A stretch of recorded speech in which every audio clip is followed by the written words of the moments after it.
Sono volati gli stracci oggi a Roma in commissione sul caso Sappada ed è stato un Veneto contro Friuli a tutto campo. Il risultato in Parlamento alla fine è stata una lettera del Presidente della Camera Boldrini e al Presidente del Consiglio regionale del Veneto Ciambetti, con la conferma dell'iter da parte della Camera ma anche dell'attesa del pronunciamento definitivo del Veneto con votazione. E tutto entro mercoledì prossimo.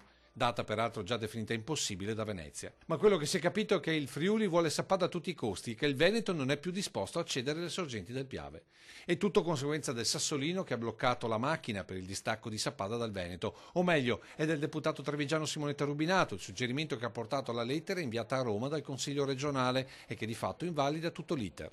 Sì, questo è quello che ha scritto il Presidente Ciambetti alla Presidente della Camera mercoledì scorso. È arrivata una sua lettera che segnala alla Presidente Boldrini che nella procedura prevista dall'articolo 132 della Costituzione deve esserci il parere della Regione, sia della Regione Veneto che della Regione Friuli Venezia Giulia.